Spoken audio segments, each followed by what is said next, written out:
कल्याण डोंबिवलीमध्ये ठाकरे बंधूंची युती झाली आहे। कल्याण डोंबिवलीमधील 122 जागांवर जवळपास उमेदवार देखील निश्चित झालेले आहेत, तर 54 ते 55 जागा मनसे लढवणार आणि उर्वरित जागा शिवसेना उद्धव ठाकरे पक्ष लढवणार असल्याची माहिती समोर येते।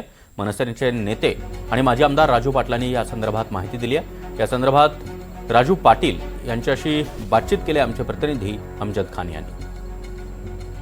ठाकरे बंधू एकत्र आल्यानंतर कल्याण डोंबिवलीत मनसे आणि उद्धव बाळासाहेब ठाकरे पक्षात जागा वाटप संदर्भात चर्चा सुरू झाली होती आणि जवळपास 122 प्रभागात जागा वाटप यांचा निर्णय झाला आहे। आपल्यासोबत मनसे नेते राजू पाटील आहेत, त्यांच्याकडून आपण जाणून घेणार आहोत की जागा वाटप नक्की काय ठरलं आहे।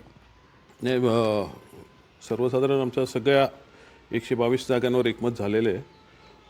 एक छोटे 1-2 चेंजेस बाकी असतील, परंतु आज संध्याकाळी 6 वाजता ती यादी फायनल करून उद्या मी माननीय राजसाहेबांकडे ती प्रस्तुत पण करणार आहे। यामध्ये मनसे किती जागावर लढणार आहे आणि उद्धव बाळासाहेब ठाकरे पक्षाला किती जागा दिल्या गेल्या? साधारण 54 ते 55 जागा आम्ही मनसेसाठी सिलेक्ट केलेल्या आहेत। बाकीच्या शिवसेना उद्धव बाळासाहेब ठाकरे या पक्षाला ठेवलेले आहेत, त्यात ते त्यांचे मित्रपक्षी काही ॲडजस्ट करायचे असतील करणार आहेत।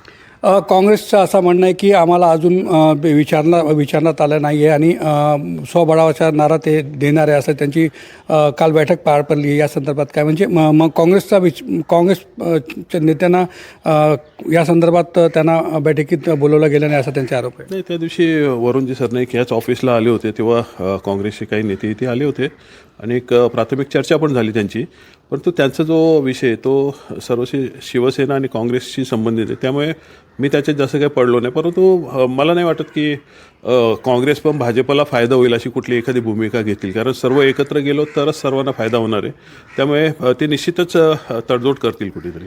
शिवसेना शिंदेगड आणि भाजपची युती जवळपास निश्चित झाली अशी दोन्ही नेत्यांकडून सांगितलं जात आहे, परंतु कल्याण डोंबिवलीत 10 ते 15 जागांवर तिढा कायम आहे असं त्यांचं म्हणणं आहे आणि मैत्रीपूर्ण लढत होणार अशी चर्चा आहे, तर त्यावर तुम्ही काय?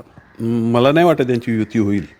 म्हणजे युतीच्या वार्ता साधारण 29 तारखेपर्यंत चालतील, 30 तारखेला तुटणारी युती, कारण ज्या प्रकारे यांनी एकमेकाचे काही पक्षप्रवेश करून घेतलेले आहेत किंवा आमचे चोरलेले आहेत, इतर पक्षातले चोरलेले आहेत, त्यांना कुठे ॲडजस्ट करणार? त्यामुळे फक्त हे कुठे जाऊ नये त्यांचे किंवा बाकीच्या बांधणी करण्याच्या हिशोबात त्यावर राजनीतीचा एक भाग आहे यांचा नेहमीचाच।